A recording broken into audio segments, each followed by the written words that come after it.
তার একটা কাঁধ হতে অপর কাঁধে পৌঁছাতে একটা মানুষের 1000 বছর সময় লাগবে। কত বছর? জোরে কথা বলো। আপনার আমার বডি কত? কারো 33, কারো 36, কারো 38, কারো 40, খুব যদি মোটা হয়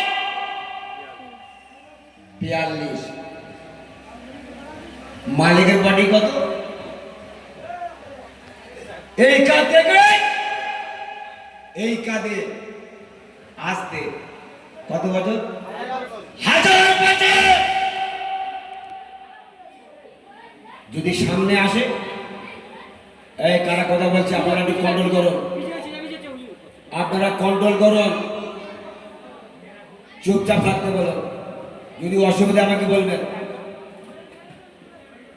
তাহলে কত বছর বললাম বাবু? 1000 বছর। 1000 বছর।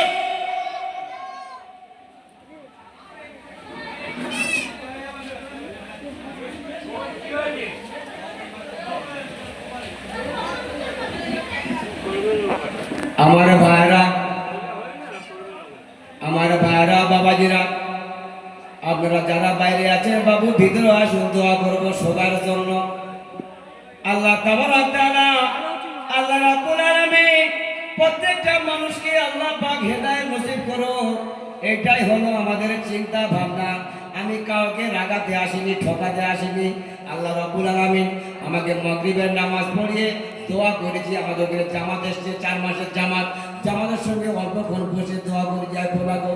আর পরবার দেখে আলাম, আমি যে মহলে যাচ্ছি সমস্ত মহলের লোক কম বেশি করে আমাকে চেনে, কিন্তু খোদা একমাত্র উদ্দেশ্য হলো এটাই, ওই মহল্লার সমস্ত নারী এবং পুরুষ আল্লাহ সকলে একই জান্নাতে একই প্ল্যাটফর্মে থাকবো।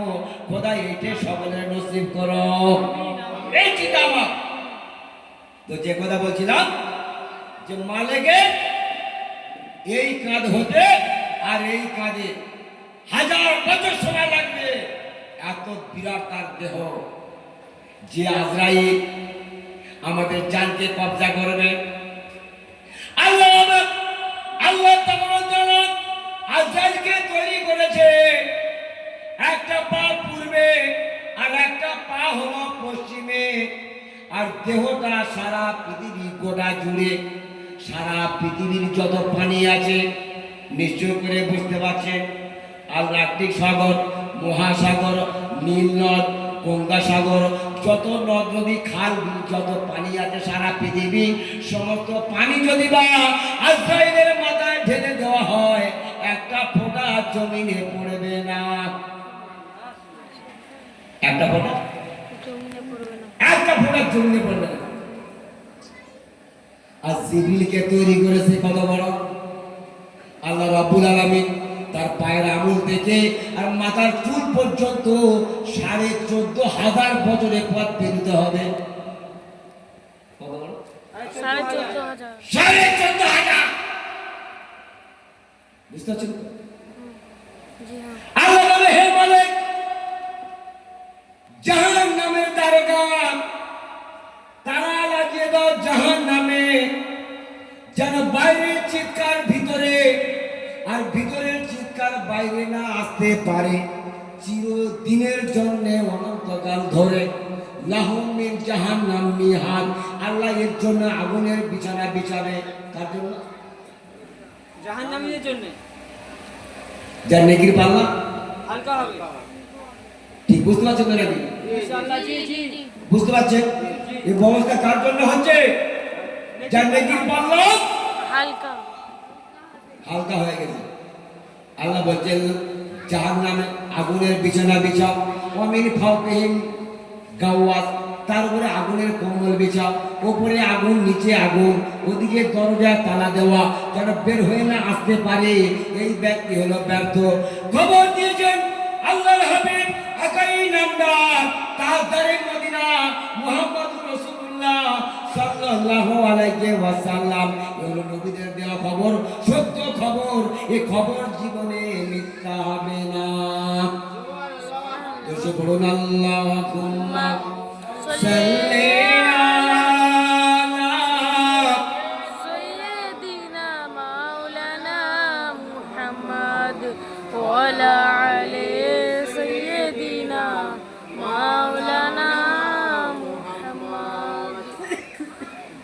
আমার ভাইরা বাবাজিরা মাঝখানা এই এই এই বাবা তো বাইরে গেছে দাদু দাদু তোমরা আমার নাতির মতো দাদু যেগুলো বলছে তোমরা শুনছো না শোনো চুপচাপ করে শোনো আল্লাহ পাক তোমাদেরকে হেদায়েত দেবে বাচ্চাদের কাছে শয়তান বেশি লাগে কে লাগে শয়তান ছাড়া পেয়ে গেছে ঈদের দিন সকাল থেকে ছাড়া পেয়ে গেছে ওই জিঞ্জিরে বেঁধে আল্লাহ পাক সমুদ্রে ফেলে দিয়েছে পুরো রোজার মাসটা জিঞ্জিরে বেঁধে সমুদ্রে ফেলেছিল এই জন্য সমস্ত মানুষের মনগুলো খুব সুন্দর ছিল নেক আমল করতো রোজা করতো নামাজ পড়তো মসজিদ ভর্তি লোক আর চাঁদ রাতে ভিড়ভাট্টা হয়েছে ঈদের দিনে চৌরে প্রচুর লোক হয়েছিল কিন্তু আসলে আর কেউ নেই দু কাটা কেন বলো তো ও মাল ছাড়া পেয়েছে তাই বুঝতে পারছেন জি হুজুর ও মাল ছাড়া পেয়েছে কিছু লোকের কাছে এই মুহূর্তে মেহনত হচ্ছে ভেতরে ঢুকিসনি ও জানে যে একটা লোক যদি ভেতরে ঢোকে শয়তান জানে যদি একটা লোক ভেতরে ঢোকে আল্লাহ পাক ওকে জান্নাতে পৌঁছে দেবে শয়তান চাইবে চির শত্রু আমাদের ও আমাদের চির শত্রু ও চায় না যে ভেতরে ঢুকে বসবে আর চলে যাবে কত বলেছি মনে নেই বসবে চলে যাবে আল্লাহ বলেন কোরআন দিয়ে বলেছি বিনা কোরআন না তাফাক্কুর সাআতিন মিন ইবাদাতিন যে ব্যক্তি একটা মুহূর্ত পবিত্র মজমায় বসবে আর উঠে চলে যাবে এতটুকু সময়ের মধ্যে আল্লাহ রাব্বুল আলামিন 1 বছর নফল ইবাদতের সওয়াব লিখে দেবে আল্লাহ পাক ফেরেশতা জিজ্ঞেস করবে কোথায় ছিলে তোমরা সারা কোথায় ছিলে বলবি আল্লাহ তোর পাটার নামটা কি দোস্তুরা দোস্তুরা গ্রামে একটা কোরআনের মজমা হচ্ছে সেই মজমাতে ওই মহল্লার নারী পুরুষ